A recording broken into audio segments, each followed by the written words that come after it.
Hola, ¿qué tal? Buenas noches y bienvenidos al programa de esta noche de martes. Bueno, un programa en el cual tendremos 3 entrevistas personales con 3 temas completamente distintos y que tienen que ver con Asturias, con Estados Unidos, porque todavía colean esas elecciones, y también, bueno, pues con las familias cuyo uno de sus miembros, el más pequeño de la casa, en este caso, bueno, pues está afectado por el autismo.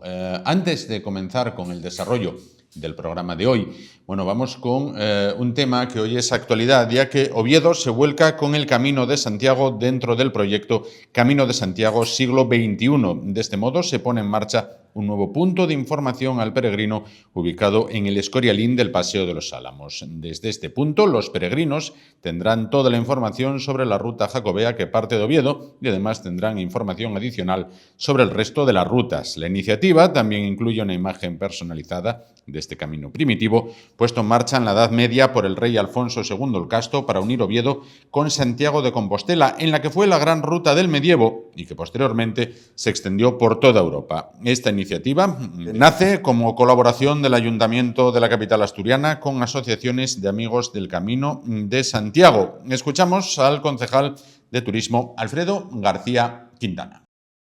Todos los caminos debemos trabajar de manera coordinada para ser respetuosos con ese origen religioso, espiritual del camino y que vaya evolucionando de la mejor manera posible y que vengan cada vez más peregrinos, ¿no? Los resultados están siendo muy buenos. El otro día dábamos las cifras. En el 2019, cuando llegamos, se registraban en la oficina del peregrino de Santiago 15.000 peregrinos del camino primitivo, y este año, bueno, pues terminaremos el año en torno a los 27.000, ¿no? Casi duplicando, y teniendo en cuenta que hay muchos peregrinos que no se registran en la oficina. Bueno, pues si el Camino de Santiago fue precisamente esa ruta jacobea que unía Oviedo con Santiago de Compostela, en nuestro inicio de programa también vamos a hablar de la ruta principal que une Asturias con la meseta, que une Asturias con Castilla, que es la autopista del Huerna, que como saben se encuentra cortada después de un argallo. Cabecera y comenzamos.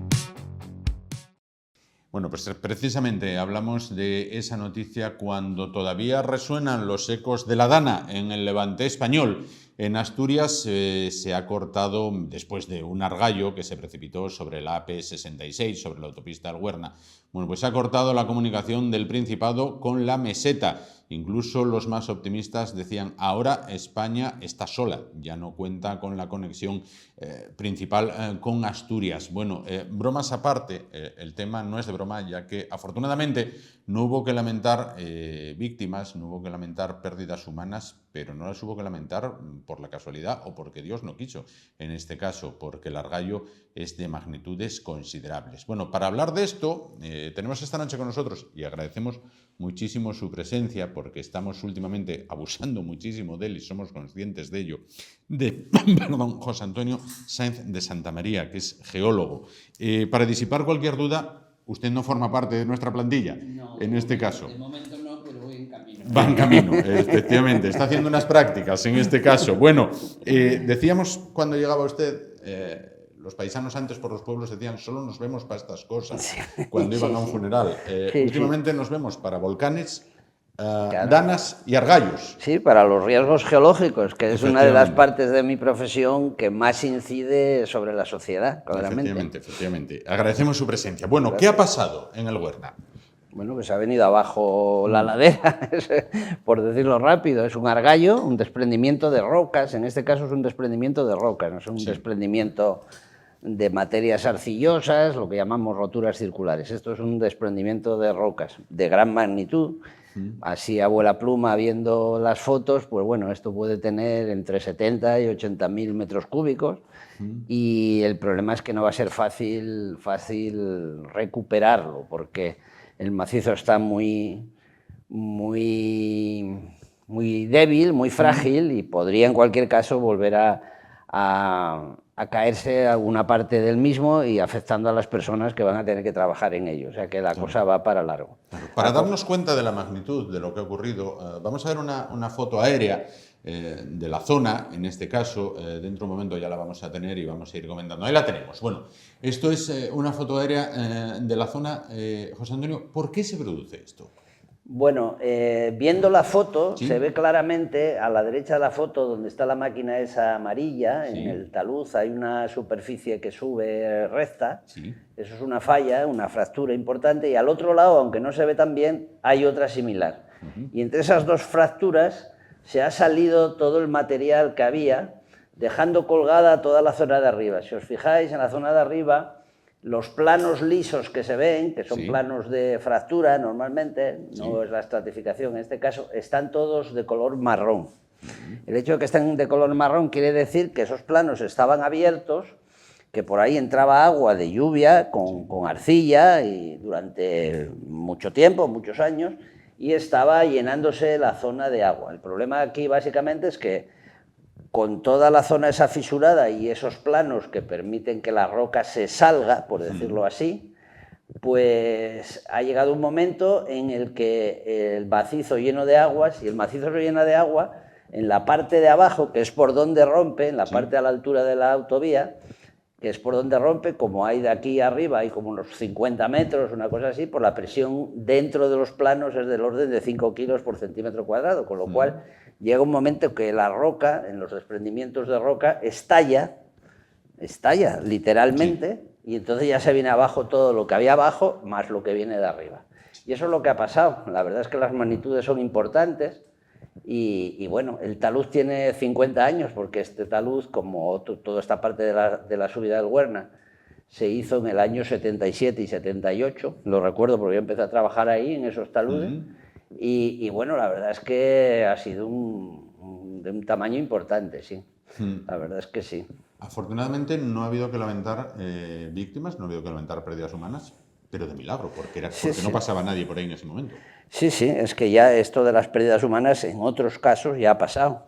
Pasó una vez en el corredor de Narcea y bueno, yo recuerdo cuando el deslizamiento de Anzó, en Caso, en el año 18, a la vez que también fue muy enorme y se tardó 80 días en volver las cosas a su sitio. El mismo día hubo otro en Huesca o en Lérida, por ahí, y murió un matrimonio dentro del coche.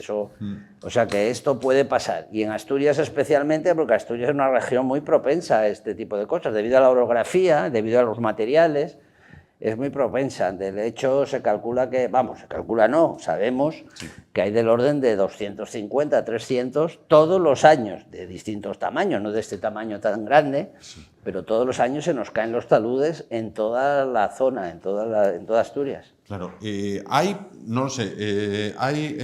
planes de revisión de los taludes periódicos, lo que podríamos decir coloquialmente ITVs de taludes, pues que puedan ayudar a decir, cuidado, que este está flojo. Pues no lo hay. Es decir, yo recuerdo que cuando presidí el Colegio de Geólogos de Asturias, entre el año 16 y el 20, una de nuestras obsesiones de la junta que dirigíamos el colegio era conseguir de los políticos asturianos que se hiciera un inventario de taludes y un estudio del grado de estabilidad de cada talud, porque la verdad es que ya te digo, todos los años tenemos 300 casos o 200 casos, depende del mayor o menor grado de intensidad del frío y de la pluviosidad del invierno.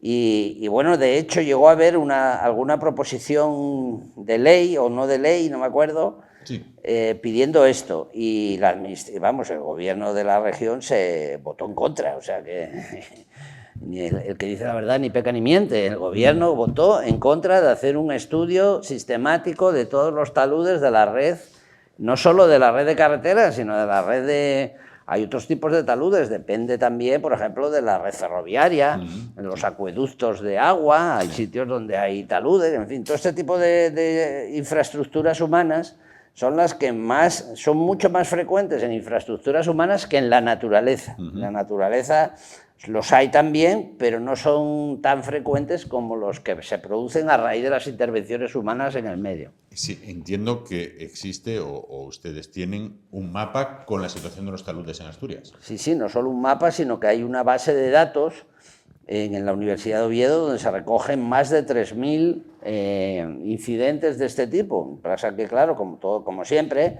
pues nadie financia las cosas y llega un momento que se mueren porque nadie le ve la utilidad o nadie las quiere financiar y entonces, bueno, estamos donde estamos, ¿no?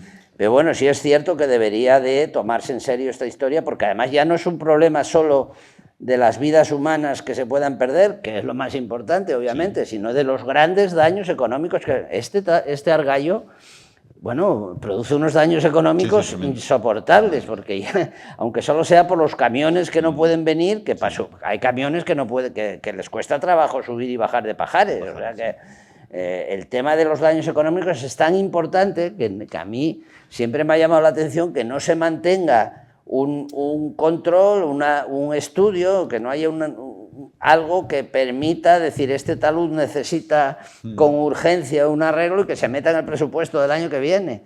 Este otro, como está mejor, pues vamos a dejarlo para dentro de 4 o 5 años, ya lo veremos otra vez. Esto. Sí. O sea, ¿qué es lo que se va a hacer ahora? ¿Qué es lo que están haciendo ahora? Y luego, sobre todo, la pregunta que se hace mucha gente, desde la parte profana, obviamente, de la materia, que dicen, ¿por qué se va a tardar tanto? Bueno, pues porque hay un problema de seguridad. La parte de arriba del talud está descabezada, así de claro. Es decir, vamos a ver la foto aérea otra vez para ver esa parte. Ahí la tenemos, la parte de arriba. En la parte de arriba se ve claramente como hay un conjunto de rocas que están ahí, que están colgadas, sobre todo las de la parte de la derecha. Hay unas rocas ahí colgadas que no sabemos cómo están. Todo eso habrá que sanearlo, como se dice en la mina, antes de meterse debajo. Tú mira el tamaño que tienen las 3 personas que están ahí al lado de la pala de la parte de derecha. Hay tres operarios ahí y mira las rocas que están encima. Bueno, pues eso hay que sanearlo, porque está suelto, no sabemos cómo está. Al caer la roca que estaba delante, pues todo ese material se descomprime, porque ya no tiene la presión, el peso de la roca que lo sujetaba. Entonces todo eso descomprime y no sabemos cómo está. Y lo que habrá que hacer es subir ahí arriba. Habrá que hacer una pista lateral, entiendo, de no sé dónde, subir ahí arriba y ver cómo está, tratar de estabilizarlo o, en su caso, hacer una berma y tirar todo eso abajo, antes de empezar a retirar la masa de material rocoso que está suelta. Porque además, si retiras esa masa que está suelta y pegada al monte, de alguna manera también está sujetando el monte, de momento.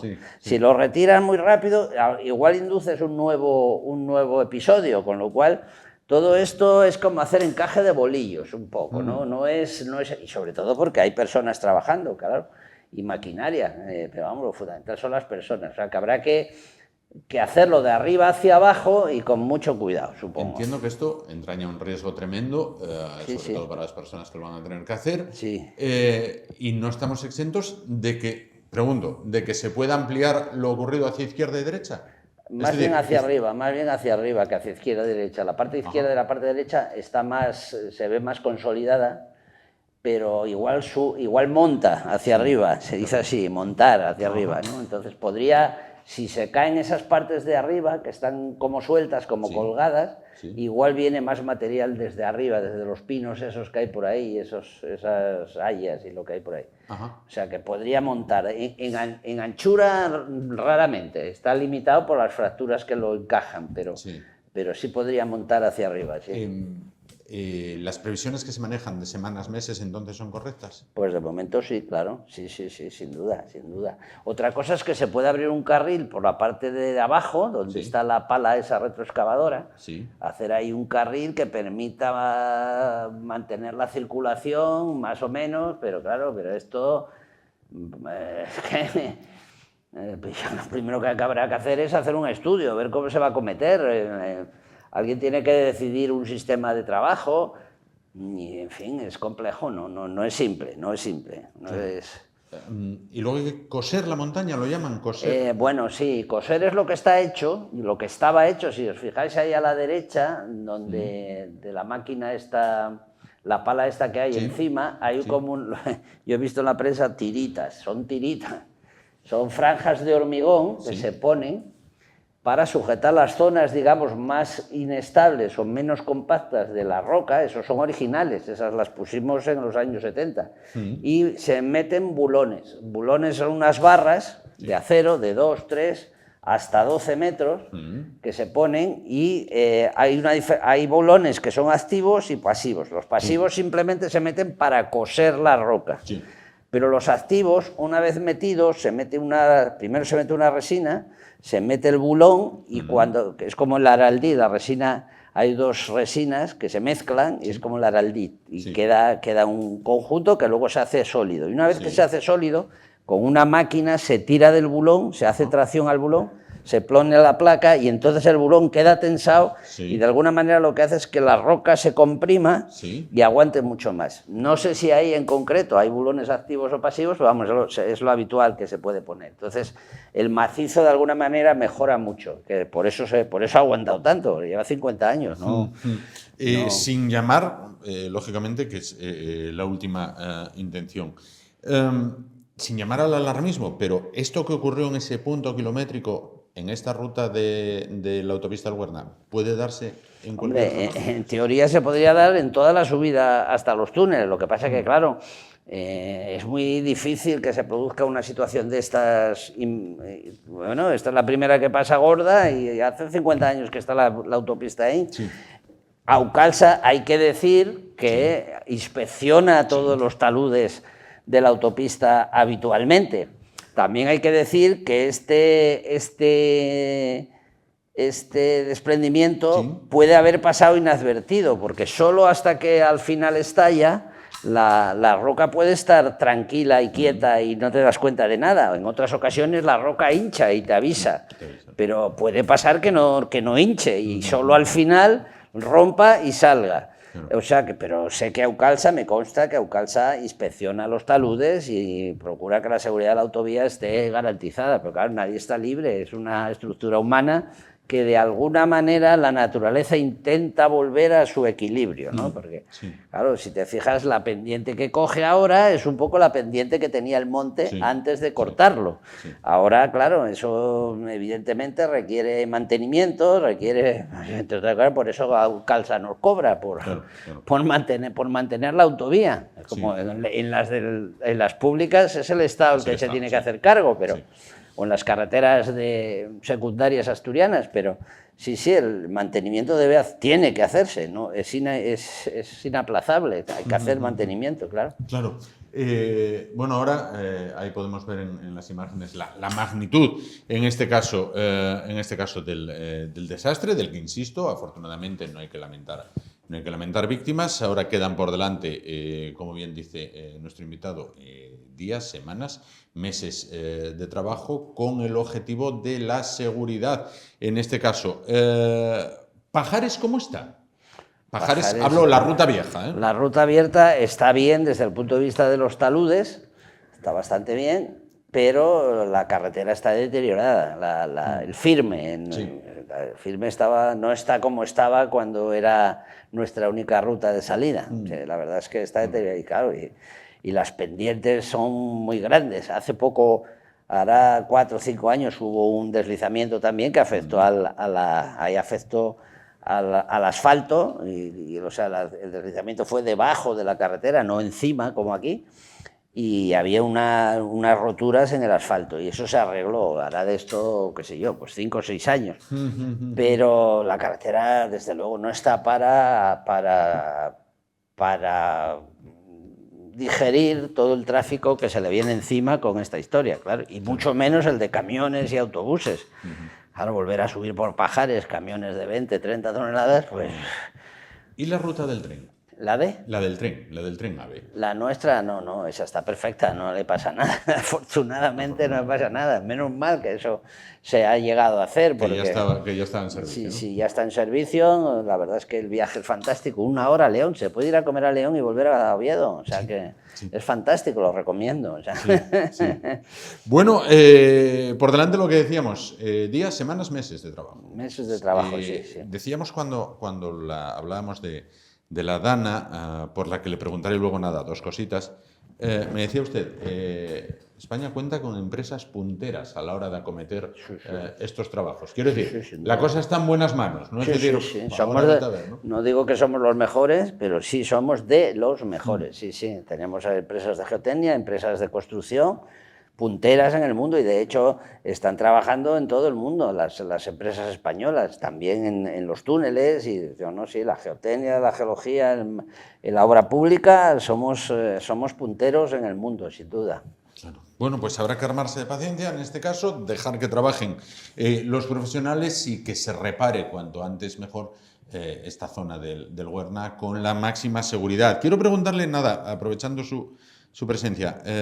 Tema Dana, tema Gota Fría, tema Levante, Valencia.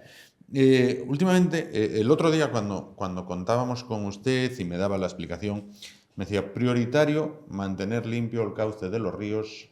Hubiera sido muy bueno 3 pequeñas presas, 3 pequeños embalses en determinadas zonas. Bueno, desde ese día, el otro día me comentaban, está habiendo un montón de argumentos, yo no sé si son pro-medioambientales, pro-ecologistas, que dicen exactamente lo contrario. No, cuanto más lleno esté el cauce mejor, y las presas no sirven para nada porque son cosas de otro tiempo. No sé si bueno, pues nada, pues yo qué quieres que te diga, dentro de 25, 30, 40 años habrá otros 200 muertos.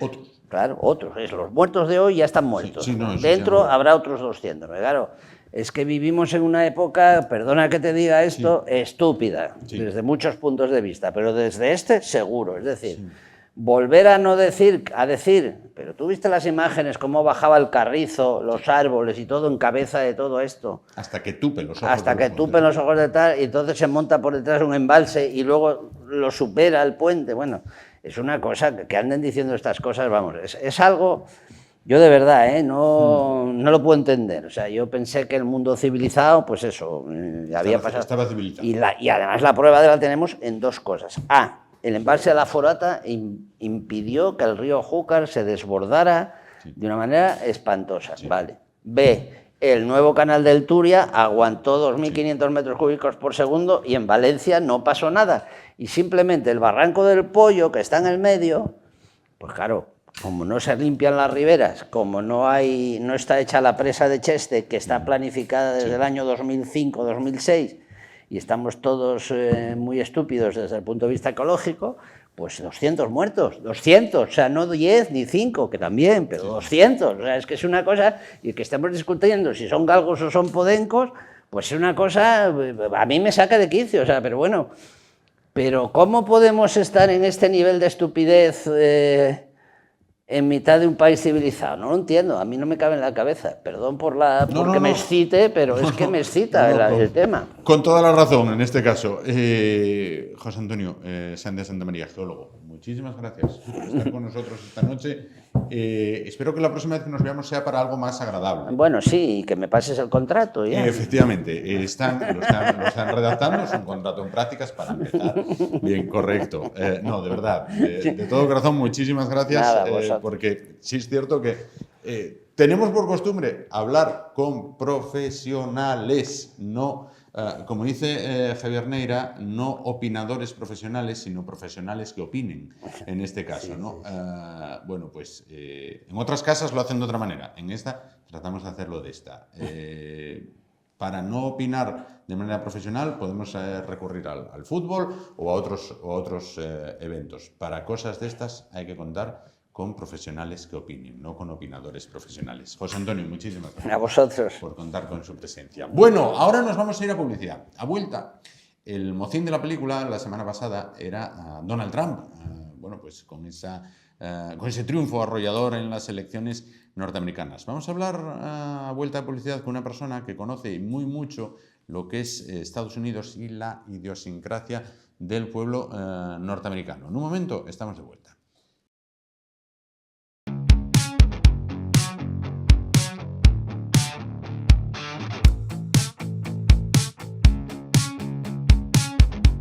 Bueno, pues vamos a continuar el espacio de esta noche. Vamos a cambiar totalmente de asunto, pero vamos a continuar hablando del que fue sin duda la semana pasada el hombre de la semana y aspira a convertirse en el hombre del año. Se trata de Donald Trump. ¿Y por qué vamos a hablar de este tema? Bueno, pues porque nos visita esta noche pues una persona que es tremendamente aficionada a la historia, y si lo centramos un poquito más, si estrechamos un poquito más el cerco, a la historia de los Estados Unidos. Tal es así que ha escrito numerosos libros que tienen que ver con la historia de este país. Y su último libro, que tenemos sobre la mesa, es Historias de Estados Unidos, un viaje por sus orígenes, por el origen de lo que es el gigante norteamericano, ¿no? Historias que hemos visto en algunas ocasiones reflejadas en el cine, reflejadas en las películas, en las series, pero que ahora tenemos en el papel y, como se dice siempre, mejor explicadas que lo que puede ser en la gran pantalla o en la pequeña pantalla. Él es Emilio Blanedo. ¿Qué tal? Buenas noches. Buenas noches. Gracias por estar con nosotros, ¿no? Encantado de estar aquí. Gracias por visitarnos. Vamos a ver, continúa usted en este caso con la afición por la historia y la historia de los Estados Unidos. Hasta ahora habíamos hablado hace años de libros que tenían que ver con la guerra de secesión, ese conflicto, el único conflicto, ¿no?, en tierras de Norteamérica, por el momento, si dejamos aparte las guerras indias. Pero ahora se centra un poquito más en un pasaje por la historia, un paseo por la historia, entiendo, con historias de Estados Unidos. ¿Por qué? ¿Qué nos vamos a encontrar en él? Pues un poco de todo. Yo los libros que he escrito hasta el momento sobre Estados Unidos son libros que se centran en aspectos determinados de su historia, sí, ¿no? Mi primer libro era Confederación, que lo presentamos aquí, y abarcaba, realmente era todo el siglo XIX, pero atendiendo mucho a la perspectiva de los estados del sur y de cómo se había producido pues toda la crisis constitucional que llevó al proceso de secesión, la guerra civil y la reconstrucción, ¿no? Ahora lo que hago es abordar la historia de los Estados Unidos tomando como hilo conductor un viaje por la costa este. Un viaje que nos hicimos justamente antes de la pandemia, mi familia y yo, en el verano de 2019, entre Boston y Miami. Entonces, pues pasamos por los lugares donde se gestó este gran país que hoy en día pues, nos está condicionando a todos y que estamos todos muy pendientes de él. Y abordamos pues, visitar los lugares más emblemáticos desde el punto de vista de su historia, ¿no? Donde vemos tanto, por supuesto, la herencia anglosajona como también la herencia española, ¿no? Y, por lo tanto, lo que pretendí es hacer un anecdotario histórico enhebrando diferentes hechos históricos muy relevantes a través de este viaje que hicimos para ofrecer una visión de conjunto, una visión global de lo que son los Estados Unidos, y lo que hacemos es saltar adelante y atrás en un periodo temporal de prácticamente desde el siglo XVII hasta la actualidad, ¿no? Para poder atender a comprender muchos fenómenos que hoy en día estamos viendo, como son las elecciones estadounidenses, que yo creo que no podemos comprender de forma adecuada si no valoramos, aunque sea desde una perspectiva global, la historia de este país. Porque para conocer un país, como para conocer a una persona, yo creo que es muy importante conocer sus raíces y sus orígenes. Lógico. Bueno, nos vamos a encontrar pasajes como, por ejemplo, el Mayflower, por qué el tema del té de Boston, por qué las 13 colonias se independizaron de Inglaterra, quiénes fueron los padres fundadores, quién era el esclavo más díscolo de George Washington, por qué asesinaron a Abraham Lincoln. Bueno, vamos a ver, historias que en muchas ocasiones hemos visto tangencialmente en el cine o en las series, pero que ahora vamos a poder conocer más en profundidad, ¿no? Efectivamente, yo lo que pretendo es aproximarnos no solamente a historias que tienen que ver con la historia militar, que a mí me encantan y me apasionan, sino historias muy distintas. Por ejemplo, analizamos una localidad, una de las localidades más bonitas de todo Estados Unidos, que es Concord. Es una localidad que está a 32 kilómetros de Boston, al noroeste de Boston, en medio de unos bosques fabulosos. Pues ahí se produjo el inicio de la Guerra de Independencia. Pero los Estados Unidos no solamente comenzaron ahí su desligazón de lo que era el Reino Unido, sino que también en esa misma localidad comenzaron su independencia intelectual, porque años después ahí se asentaron los filósofos y literatos trascendentalistas. Por ejemplo, estaba Mary May Alcott, que era la autora de Mujercitas, ¿no? Claro. Entonces visitamos su casa, pues en el libro explico pues, cómo vivía toda esta comunidad, cuáles eran las relaciones que tenían entre sí, cuál era su cosmovisión, que impregnó el carácter estadounidense de forma consciente o inconsciente. Entonces, como digo, abordando simplemente un lugar tan pequeño y tan bonito y concreto como es Concord, uno puede abordar tanto la historia política como la historia intelectual y cultural de todo el país. Claro, qué curioso. ¿Cómo afrontan los norteamericanos su propia historia. Quiero decir, me explico, aquí estamos en España periódicamente, vuelta que si el periodo de la conquista del continente americano por parte de los conquistadores españoles, que si fue una masacre, que si no fue una masacre, que si no dejaron un indio vivo. Los que no dejaron un indio vivo fueron estos, que les quedan 4 metidos en una reserva. Pero ellos es como no hemos hecho nada, ¿no? Efectivamente. Yo, por ejemplo, en el libro nos detuvimos en otro pueblecito muy bonito, un pueblo que se llama Mystic, que está en Connecticut, y de allí eran los Pequot, que los Pequot son conocidos, bueno, por haber dado el nombre a Herman Melville al barco de Moby Dick, ¿no? Era el Pequot, ¿no? Entonces contamos la historia de los Pequot y cómo los aniquilaron. No queda ni uno. No queda, bueno, quedan muy poquitos. Lo que pasa es que ahora tienen en las reservas, pues tienen casinos y tienen, en fin, ciertos estímulos económicos que hacen pues, que hayan revivido étnicamente, ¿no? Pero sí que explicamos cómo fueron estas masacres por parte de los anglosajones y la relación que tenían con los nativos, que era muy distinta, ¿no? Muy distinta. Y, por ejemplo, yo analizo las relaciones interraciales, sobre todo cuando llegamos a Florida. Analizo de forma detallada y poniendo un caso concreto las relaciones que existían, por ejemplo, entre un antiguo esclavo y su amo, Kirby Smith, por ejemplo, que era un general confederado muy famoso, con uno de sus esclavos a los que le ayudaron a estudiar la carrera de medicina. Y analizo cómo era toda esta relación con la relación, por ejemplo, que existía entre Gonzalo Fernández de Córdoba, que era el nieto del gran capitán, con Juan Latino, que era un catedrático negro en el siglo XVI en España, gracias al cual los reyes católicos hoy en día siguen enterrados en Granada, porque fue el encargado por la ciudad de escribir a Felipe II y de convencerlo para que no llevara a sus abuelos al Escorial, para que los dejara en Granada. Entonces analizo lo diferentes que eran todas estas relaciones interraciales y particularmente con los nativos, pues también.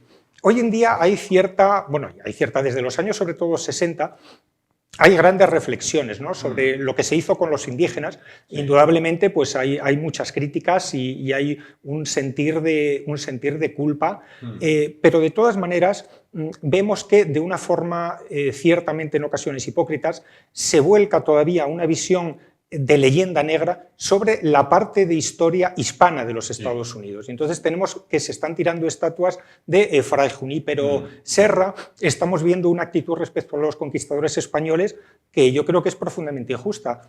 Porque también hablo, por ejemplo, pues del esclavo díscolo que tenía George Washington, que George Washington era un gran esclavista, llegó a tener más de 300 esclavos. Y sin embargo, hoy en día nadie se le ocurre tirar estatuas de George Washington. Y no digamos Thomas Jefferson, que es otro de los grandes padres fundadores, ¿no?, que incluso tuvo hijos y descendientes con una de sus esclavas, ¿no? Y sin embargo, como digo, hoy en día no se les ocurre aplicar esta cultura de la cancelación a estos padres fundadores de su país, cuando sí pretenden hacerlo en ocasiones con los españoles, que precisamente se caracterizaron por proteger a los indígenas, por crear universidades, consideraban a los nobles indígenas sus iguales y no los consideraban esclavos ni mucho menos. La esclavitud estaba prohibida por las leyes de Indias. Se permitían los matrimonios interraciales desde el año 1513 y, sin embargo, en los Estados Unidos no llegaron a permitirse los matrimonios interraciales hasta 1967. Casi nada. Precisamente ahondando en ese tema del racismo, es uno de los temas que trata las políticas sociales de Roosevelt, por qué el Partido Demócrata pasó de ser racista al favorito de la comunidad negra. Yo el otro día leía un pasaje de la historia que me dejaba verdaderamente sorprendido. Está el tema de Jesse Owens, el atleta negro norteamericano que va a la Olimpiada de Berlín y ha pasado a la historia como que, cuando gana las medallas, Hitler abandona la tribuna para no tener que darle la mano. Pero cuando volvieron a Estados Unidos, si usted me corregirá, a los atletas negros no les recibieron en la Casa Blanca. No les recibieron. Solo a los blancos. Lo que ha pasado en la historia fue lo que pasó en el Estadio Olímpico de Berlín, no lo que pasó en la Casa Blanca, ¿no? Efectivamente, es más, Jesse Owens, aunque hay historiadores que dudan de la veracidad de estos, pero hay testimonios de Jesse Owens que dicen que él luego llegó a saludar a Hitler de lejos. Es decir, el propio Jesse Owens decía pues, que no era cierto que Hitler se retirara para no saludarle, pero sí es cierto que luego no le recibió en la Casa Blanca Franklin Delano Roosevelt. que era otra persona y otro líder pues muy inspirador, ¿no? Porque pues también dedico un capítulo que se titula Un paseo entre las nubes por Roosevelt a hablar de este gran presidente y hablar de sus políticas, ¿no? Y hablar pues eso, lo que usted acaba de señalar hace un momento, como el Partido Demócrata, que hoy en día pues es el partido que bueno, lleva a gala, ¿no? Por supuesto, el progresismo, el partido defensor de las minorías, particularmente de la comunidad afroamericana. Históricamente, prácticamente desde su fundación en 1829, era el partido defensor de la esclavitud.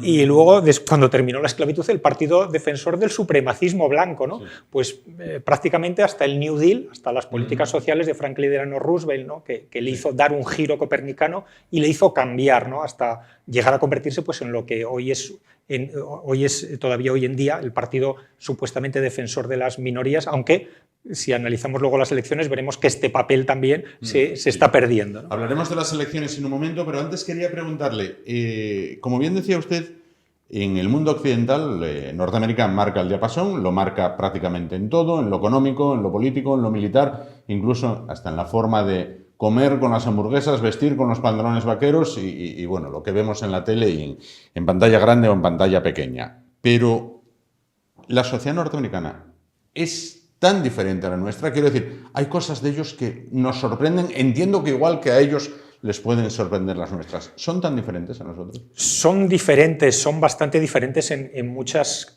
cuestiones, ¿no? Yo, por ejemplo, en el libro, sigo un poco en modo pacumbral, pero en el libro, por ejemplo, hablo de la impronta que dejaron en Nueva Inglaterra, en el norte, los calvinistas, ¿no? Y cómo el norte es muy diferente y sigue siéndolo hoy en día al sur de los Estados Unidos, precisamente por su distinta naturaleza fundacional, ¿no? En el norte imperó la austeridad, la ética calvinista del trabajo, la igualdad, el igualitarismo social, que cada uno destacaba por su esfuerzo. El sur siguió un poco más la tradición pues, de los grandes aristócratas británicos, a los que pretendían emular los aristócratas virginianos, ¿no? Es una sociedad, por tanto, que tuvo una gestación muy distinta y todo eso se fue amalgamando, ¿no? Y ha dado lugar a una sociedad, como digo, que cree sobre todo, a diferencia de lo que ocurre en Europa, cree sobre todo en la iniciativa individual y en la responsabilidad individual. Esto es algo que aquí nos cuesta comprender. Los estadounidenses, confían sobre todo en sus propias fuerzas. No confían en el Estado. Al contrario, consideran al Estado un peligro. Esto lo tienen grabado a fuego en su ADN, sobre todo atendiendo a los que entonces se consideraban, entre comillas, más progresistas, que eran Thomas Jefferson, ¿no? Thomas Jefferson, si había algo a lo que temía, era a la tiranía y a la dictadura y al poder del Estado. Entonces los estadounidenses desconfían profundamente del Estado, mientras que los europeos buscamos la salvación en el Estado y buscamos con papá Estado y que nos ayude. Ellos, al contrario, el Estado recelan. El Estado tiene que intervenir lo menos posible en su vida. Ellos se consideran artífices de su destino, son profundamente individualistas y recelan profundamente de cualquier injerencia del Estado en cualquier ámbito de su vida. Consideran que el Estado tiene que tener un papel residual o mínimo. Claro. Dígame una cosa, usted fue subdelegado del Gobierno en Barcelona y en Tarragona hasta el año 2018. Hay gente que va a Cataluña y dice, es que está lleno de banderas catalanas, la bandera española apenas aparece. Sin embargo, según me han comentado, en los estados del sur de los Estados Unidos, la bandera confederada está a la orden del día y lo raro es ver la bandera nacional. No sé si es así, si no. Que la confederada la tienen en todas partes. Ha cambiado mucho, últimamente la corrección política, el wokismo ha imperado también en el sur y hoy en día cuesta ver banderas confederadas. ¿Por qué? Sobre esto lo analizo en el primer libro también en Confederación, ¿no? Analizo las distintas significaciones que ha tenido esta bandera. Hay personas y hay encuestas, por ejemplo, que así lo dicen, ¿no? Hablo de memoria, pero creo recordar que una encuesta pues, del año 2015 hablaba de que el 57% de los varones sureños blancos consideraba que la bandera de combate de la Confederación no tenía una significación racista, sino que simplemente tenía una significación regional o histórica, ¿no? Somos sureños, nos intentamos separar, pero no, y bueno, hoy en día lo consideramos simplemente pues, como algo sentimental y un referente histórico sin más. Sin embargo, el mismo porcentaje a la inversa, es decir, prácticamente cerca de un 70% de la comunidad negra considera que tiene una connotación racista, ¿no? Y por eso estos últimos años, particularmente desde el año 2017, en que se produjo un atentado muy importante en Colombia, en el que un fanático racista asesinó a varias personas de color, y en aquel momento la bandera confederada que estaba en el Capitolio del estado de Carolina del Sur no se pudo arriar por un formalismo legal. Desde entonces se ha emprendido una auténtica cruzada contra la simbología confederada en los espacios públicos, de tal manera que prácticamente han desaparecido las banderas de combate de la Confederación y han desaparecido gran parte de los monumentos confederados. Cosa peculiar, sin embargo, la bandera nacional confederada, que es una bandera distinta, no es la bandera de las aspas que todos conocemos, esta sin embargo no tiene ningún problema. Entonces, esta en los museos está exhibida sin ningún problema, pero si uno va, por ejemplo, a Richmond y va al Museo de la Confederación, ahí uno no encuentra a la venta banderas de combate confederadas. Sí encuentra las banderas nacionales, que son menos identificables. O sea, han ido retirando la bandera. Es muy difícil verlas. Yo que iba, cuando viajábamos por los estados del sur, pues iba obviamente muy atento a ver cuántas banderas veía. En fin, no sé si llegamos a ver 7 u 8. Claro. Muy poquitas. Bueno, vamos a hablar de las elecciones un poquito, si le parece. ¿Le ha sorprendido el resultado o era lo esperable? Yo creo que me ha sorprendido no que ganara Trump, sino la fuerza con lo que lo ha hecho. Yo creo que esto es lo que ha sorprendido a la mayoría de los analistas, ¿no? Yo creo que ha habido una gran sorpresa porque en Europa, y yo creo que en general en el resto del mundo, tenemos una visión muy superficial de cómo son los Estados Unidos. ¿Por qué tenemos esta visión tan superficial? Porque los principales medios de comunicación estadounidenses están centrados en la costa este, particularmente pues, en Atlanta, tenemos en Nueva York, por supuesto, tenemos en Massachusetts y en California, y muchas veces pensamos que el establishment de estos estados es el establishment de todo el país. Y esto no es así, nada más lejos de la realidad. La mayoría de los medios de comunicación obedecen a unos sectores económicos y culturales muy determinados que no se corresponden con el conjunto del país, han proyectado por el conjunto del mundo sus aspiraciones políticas y culturales, y el americano medio, en muchas ocasiones, como es esta, se ha demostrado que poco tiene que ver con estas élites sociales y culturales pues, de Massachusetts, de Nueva York, de California, a los que ven como hoy en día unos plutócratas globalistas que se han desentendido de sus problemas reales y por eso han votado a un populista y demagogo, pero que es el que ha sabido intentar dar una respuesta a los problemas cotidianos a los que el americano medio tiene que hacer frente, ¿no? Y yo creo que esta es la clave de la sorpresa que muchos se han llevado en Europa. Yo creo que todos nos hemos llevado esta sorpresa de la intensidad del triunfo, ¿no? Pero yo creo que cuando uno analiza un poco más detenidamente los Estados Unidos se da cuenta de que nos está llegando desde allí una visión muy deformada de lo que es la sociedad estadounidense. Se cumple entonces lo de que por un lado va la opinión pública, por otro la publicada. En este caso totalmente. Y sobre todo tenemos que tener en cuenta que en este caso a Trump prácticamente solo lo han apoyado 2 medios y de forma muy tibia. O sea, sus medios predilectos, que siempre lo han defendido, como era la Fox o como era el Wall Street Journal, se han mostrado extremadamente tibios, extremadamente tibios. Por lo tanto, ha tenido prácticamente a todos los medios de comunicación en su contra. Y, sin embargo, ha tenido una victoria histórica, como hemos visto, pues con 72 millones de voto popular, ¿no? Sin duda que sí. Mucha gente se puede preguntar, cuando empezó esta campaña electoral americana, que es completamente distinta a la nuestra, los dos contendientes eran Biden defendiendo el título, digamos, y el aspirante que era Trump.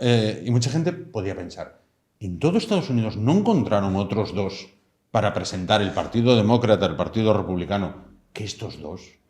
Sí, efectivamente, yo creo que esto lo pensábamos todos, ¿no? Un país, además, pues de esta población enorme que tiene y de gente tan preparada, ¿no?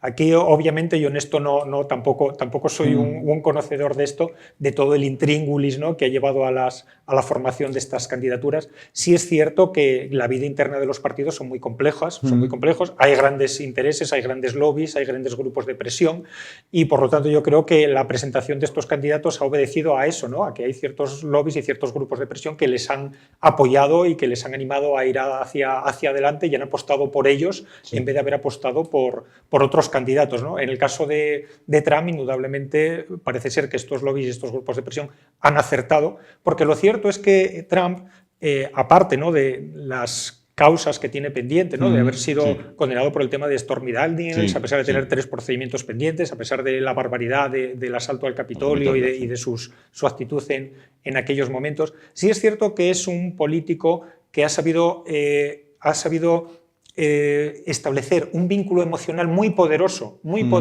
sobre todo con las clases populares y con las clases trabajadoras estadounidenses.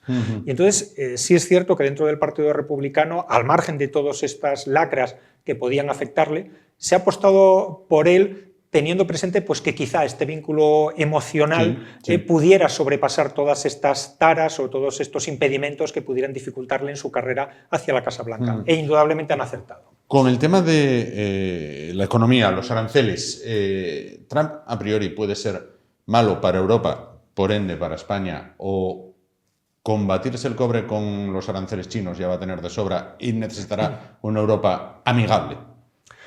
Vamos a ver, porque Trump hasta cierto punto los expertos dicen que es una persona muy impredecible, es decir, que puede proceder de cualquier manera, pero bueno, sí que parece lo más probable que indudablemente va a establecer un endurecimiento de los aranceles no solamente con China, sino también para Europa. Esto, en principio y a priori, según dicen muchos expertos, puede perjudicarnos, pero sin embargo yo he oído también alguna voz autorizada que dice que, por ejemplo, en el caso de España pues puede resultar positivo en algunos aspectos, ¿no? Por ejemplo, dicen que Trump pues va a dejar hasta cierto punto al margen todas las políticas medioambientales y esto puede favorecer a España, ¿no? Porque España pues está destacando, ¿no? En toda la tecnología medioambiental y en todas las nuevas tecnologías en este ámbito como una potencia destacada y que esto incluso puede favorecernos, ¿no? A pesar de, pues, de la guerra comercial o de las tensiones comerciales que puedan llevarse a término, ¿no?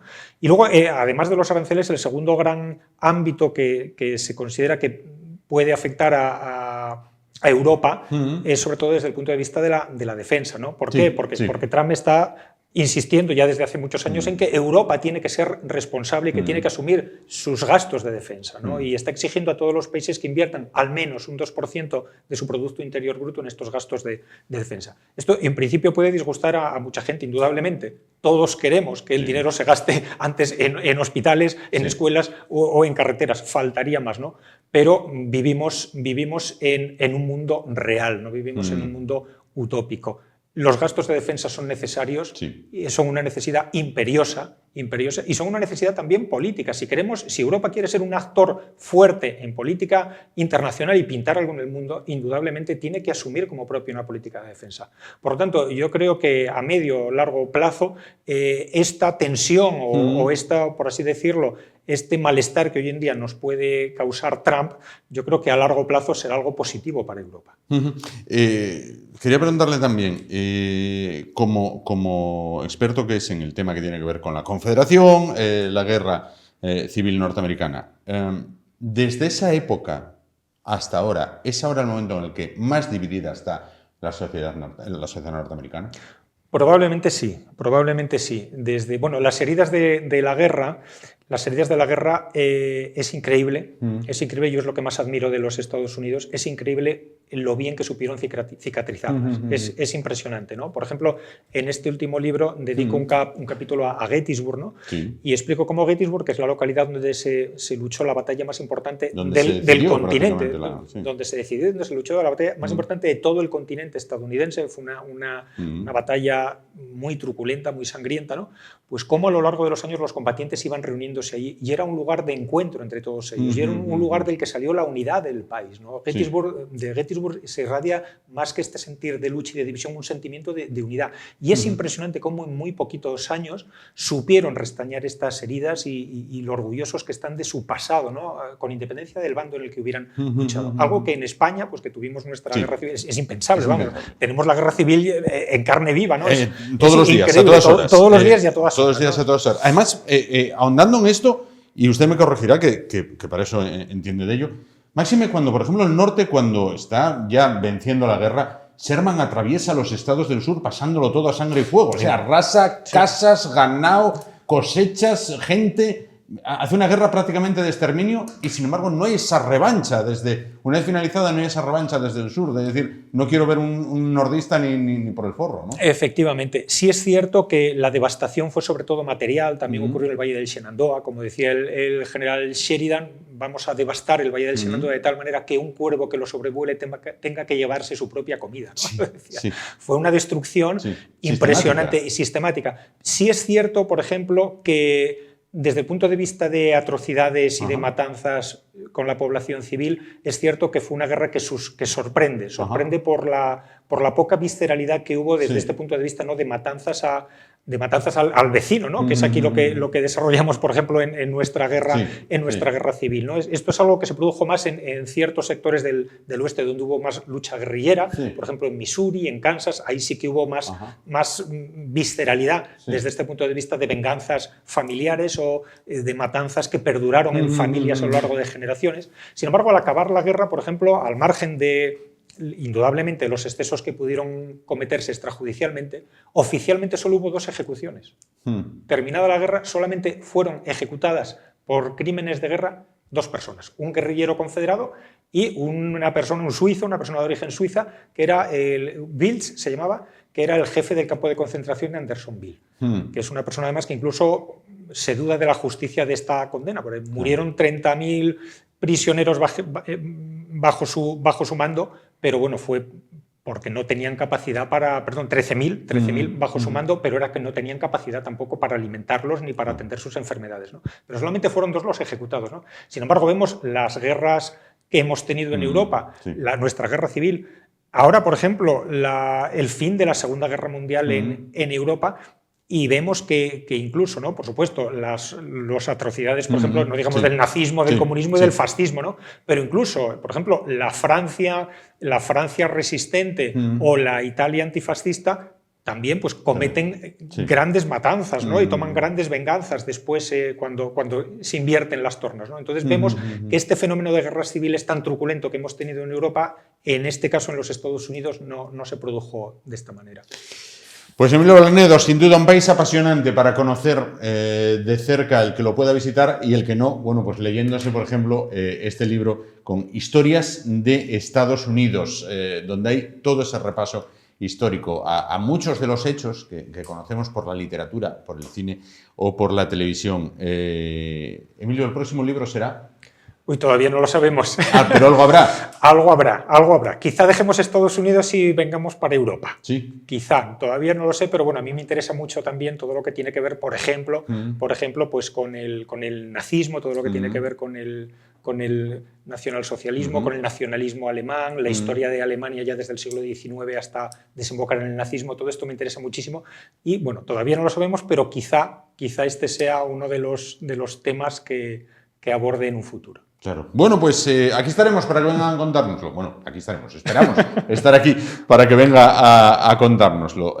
Muchísimas gracias. Muchísimas gracias por la invitación y encantado. Bueno, pues nos despedimos de Emilio Blanedo, nos despedimos, no sé si ya definitivamente de Trump o seguiremos hablando a lo largo de estos días. El pueblo norteamericano ha abierto una puerta con Trump que vamos a ver a dónde nos conduce. Nosotros ahora a dónde nos vamos es a publicidad. En un momento estamos de vuelta y continuamos el programa de esta noche. Hasta ahora mismo.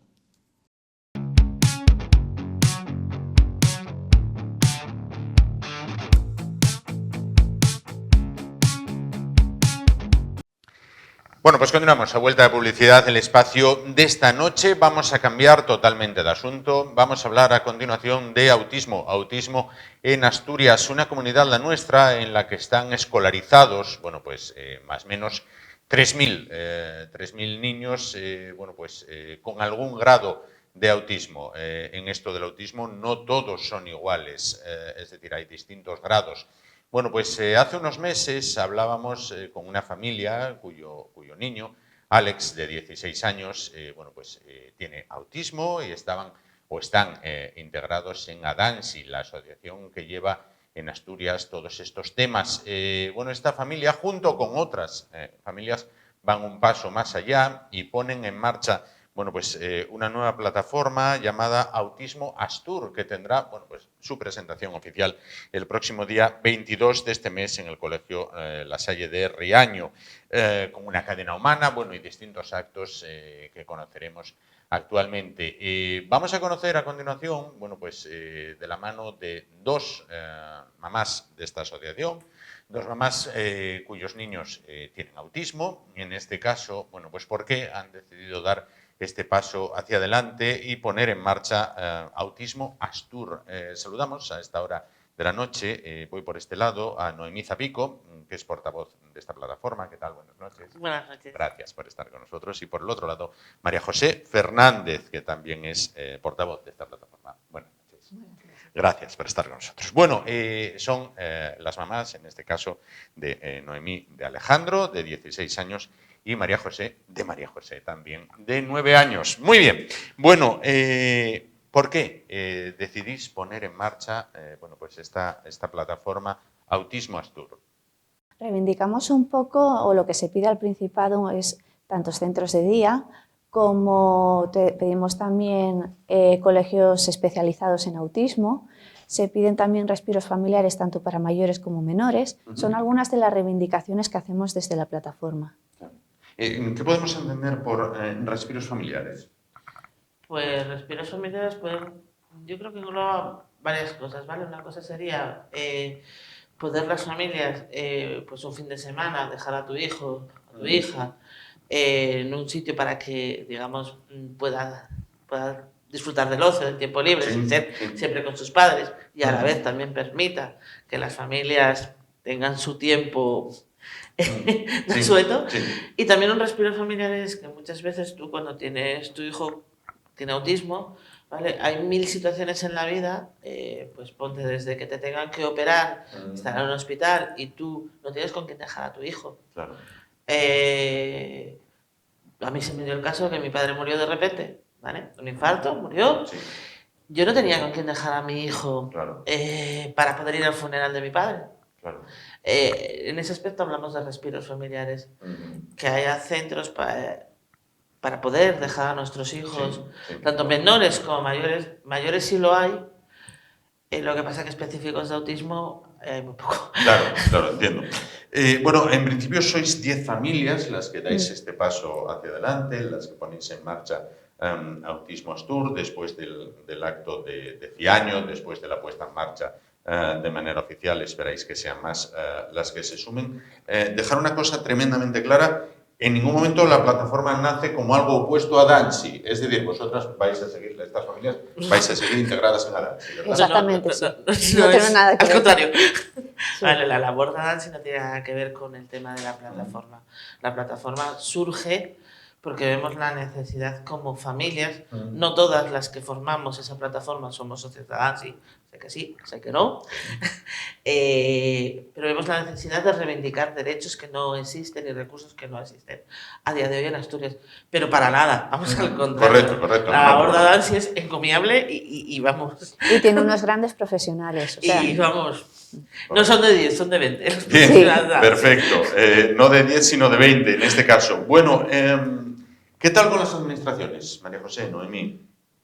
bueno, hay de todo. ¿Necesita mejorar, progresa adecuadamente, como las notas cuando éramos pequeños? No, necesita mejorar y mucho.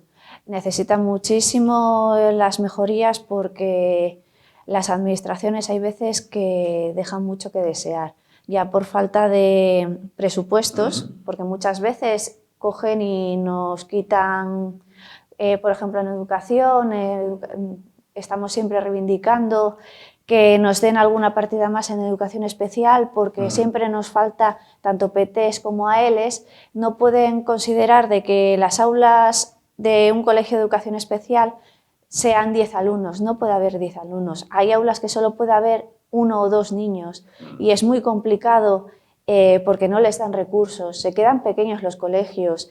El San Cristóbal se está empezando a quedar pequeño. El colegio de La Torres ya quedó pequeño hace muchísimo. Entonces necesitamos también un colegio especializado. Los profesores o los PTs y ALs que hay en los colegios de educación especial son muy buenos, pero si no les das recursos, por muy buenos que sean, no pueden hacer bien su labor. Entonces, claro, eso necesitamos más subvención. Necesitamos que entre por esa parte un poquito más de dinero. De ayuda. Necesitamos empatía por parte de las administraciones. ¿Empatía que hasta ahora no se está produciendo o que se produce a cuentagotas? O... A ver, es que es muy chocante, por ejemplo, que las familias, tanto en ordinario como en aulas abiertas, como en educación especial, prácticamente todas estemos de acuerdo que se necesitan más recursos. En ordinario se están quitando horas de PT, horas de AL. En aulas abiertas hay familias esperando a que sus hijos puedan entrar a una aula abierta, en educación especial, todo lo que ha contado María José, y de repente te sale la consejera de educación diciendo que somos un referente en España. Pues no sé a lo que se refiere como referente, porque referente poquito. Somos una de las pocas comunidades autónomas que no tiene colegios de educación especial específicos de autismo. ¿Cómo están en otras comunidades? Digo, por ejemplo, por irnos izquierda y derecha, Cantabria y Galicia. Muchísimo mejor que nosotros, pero muchísimo. Los datos... Cantabria, por ejemplo, es muy curioso. El último informe que hay de datos de alumnado con autismo, que es de Confederación Autismo España, de 2022-2023, Cantabria tenía 66 alumnos escolarizados en colegios de educación especial. Hay 2 colegios específicos de autismo. Asturias tiene 275 alumnos, no hay ninguno. Galicia, si nos vamos hacia el otro lado. El otro día salía en prensa una noticia de que la Xunta de Galicia va a disponer de 4 millones de euros para hacer un centro residencial para personas con autismo. 4 millones de euros. Son unos cuantos. Allí está Espanaes, que tiene varios colegios, tiene varios centros de día, tiene varias residencias. Bueno, ya si seguimos y nos vamos al País Vasco, ya Gautena, Claro. No sé, yo creo que en otras comunidades tienen muchos más recursos específicos que de los que tenemos aquí. Claro. Vamos a ver, quiero preguntaros una cosa un poco para las personas que no conocen de cerca el autismo, ¿no? ¿Cómo es un día con María José? ¿Cómo es un día con Alejandro? Uf. A ver, para empezar, el perfil tanto de los nuestros no es un perfil, sería el máximo grado, y es un perfil bastante, por ejemplo, mi hija no habla, es una niña que no habla, es muy buenina. La verdad que yo tengo suerte porque es una niña muy buena, muy risueña, pero es complicado. Por ejemplo, ella tú la llevas a un sitio, no le gusta lo que hay y como no sabe decirte que no quiere eso, pues entonces es cuando se puede golpear, puede frustrarse, porque claro, no sabe expresarse ella. Entonces, claro, son niños, es que estamos muy acostumbrados a, cuando hablan de autismo, a ver el típico de la tele, el de las series. ¿Y qué va? No es lo mismo un autista grado 1 que un autista grado 3. Sí que es verdad que muchas asociaciones es que lo bonito es siempre... A ver, ¿cómo expreso esto? Sí. Esto córtalo, ¿eh? Esto córtalo. Adelante, lo estás haciendo muy bien, de verdad. Esto córtalo. A ver cómo lo expreso, que yo sé lo que quiero decir. Venga. A ver, hay muchas asociaciones y muchas personas que ven el autismo, claro, el bonito, el de los grados 1 y 2, o 2 leve, porque el 2 más grave es casi tirando un 3, ven ese autismo y dicen, no, es que, claro, yo conozco a no sé quién que es autista, pero nada, se está sacando su carrera, lo único que pasa es que, bueno, que no se relaciona bien con sus amigos. Y sin embargo tenemos el otro autista, que es el que ya es el más duro, el más difícil de ver, el que no quieren ver las administraciones directamente. El invisible, el que no lo quieren ver directamente. Entonces, ¿qué pasa? Que esos son los grandes olvidados.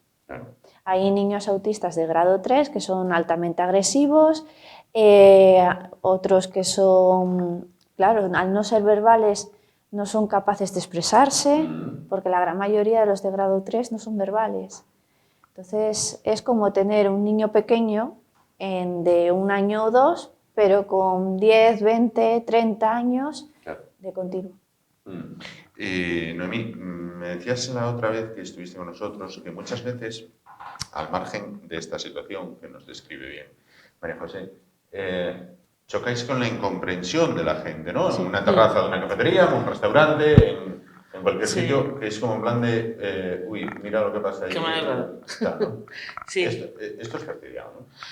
Es muy complejo, es muy complicado porque se te dan situaciones muy difíciles, entonces tú estás por una parte como padre o como madre intentando que tu hijo no llegue a desbordar por una situación que se pueda dar, pues no sé, mira, por ejemplo, Alex lleva unos meses que tema motos, ¿vale? Pasa una moto que haga brum brum y Alex desborda, empieza a pegarse él o a dar patadas a una silla y la gente te mira y estás por un lado intentando regular a tu hijo para que esa situación se contenga y por el otro lado estás escuchando pues qué mal educado y quizás ya con la edad de Alex que tiene 16 se da, pero se da un poquito menos porque ya bueno, a ver, cualquier persona con un mínimo de lógica, si tú ves a un niño y tal, te das cuenta de que alguna problemática tiene. ¿Qué pasa? Que cuando tienen 4, 5 años, cuando son más pequeños, es cuando es esa conversación, es el qué mal educado está.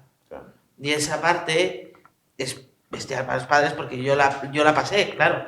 Estás asumiendo un diagnóstico, asumiendo un trastorno, una condición que va a durar toda la vida de tu hijo y por otro lado estás viendo que dices, jolín, ¿qué sociedad tenemos? Claro. Lógico. Esos recursos que no llegan o que llegan en cuentagotas, perdón, serán unos objetivos de la plataforma Autismo Astur, abrir un poquito, ensanchar un poquito ese embudo, ese cauce de las ayudas. Por ahora 10 familias. ¿Cómo apuntarse? Los que, por ejemplo, bueno, pues digan, oye, pues mira, o cómo recibir información, cómo profundizar más en el tema de Autismo Astur. Pues tenemos redes sociales, ¿vale? Estamos en Facebook, estamos en Instagram y tenemos una dirección de email. En breve vamos a mandar el manifiesto que se leerá el día 22. Con todas nuestras reivindicaciones y anexo a él irá una ficha de inscripción para quien quiera adherirse a esas peticiones, a esas reclamaciones, no sé cómo definirlo. Será de carácter gratuito. Sí, porque es una plataforma. Es una plataforma, entonces hay que decir de que las plataformas reivindicamos, pero no tienen cuota. Estábamos hablando, antes de finalizar, estábamos hablando de, en este caso, una niña de 9 años, un niño de 16. ¿Qué pasa cuando se hacen mayores? Que no hay sitios. Y los padres siempre tenemos el miedo de, ¿y si nos pasa algo? Tanto ahora mismo, uno de los miedos que tenemos siempre los padres es que no nos podemos poner enfermos, porque no tenemos sitio donde dejar a nuestros hijos. No podemos, o sea, directamente tú rompes un pie y ¿cómo lo cuidas? No puedes cuidarlo.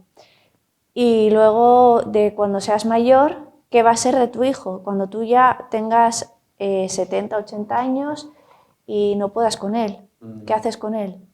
Los centros que hay ahora mismo pues, son escasos, tanto en recursos como ellos directamente, hay muy pocos, especializados en autismo no hay ninguno, y público, claro. Y luego tenemos eso de que, ¿qué va a ser de ellos? Es el miedo que siempre tienes. Por eso se reivindican tanto centros como residencias especializadas. Bueno, pues Noemí, María José, solo me queda que invitéis a las personas que de algún modo esto del autismo les coge de cerca, a que el próximo día 22 de este mes en el Colegio La Salle de Ciaño, que se acerquen y se informen. Y luego ellos pues decidirán, lógicamente, con total libertad. Adelante. Pues os esperamos el día 22 en Ciaño, con nuestra cadena humana. Y bueno, esperamos que poco a poco vayamos consiguiendo todos los recursos que se necesitan. Pues queda dicho, María José, muchísimas gracias por estar esta noche con nosotros. Noemí, muchísimas gracias por estar esta noche con nosotros. Un saludo desde aquí, tanto para Alex como para María José, en este caso, y continuaremos atentos a este tema. Muchísimas gracias. Muchas gracias. Bueno, pues con este tema, con personas invisibles o casi invisibles en Asturias, para las que no alcanzan los recursos, sería fácil ahora lo de los recursos que se van a otras cosas. Bueno, los recursos son los que son, solo consiste en repartirlos bien. En este caso, llegamos al final del programa de esta noche. Nos vamos recordándoles que volvemos mañana. Será a partir de las 10 de la noche. Hasta entonces, gracias por su atención, ánimo y adelante. Buenas noches.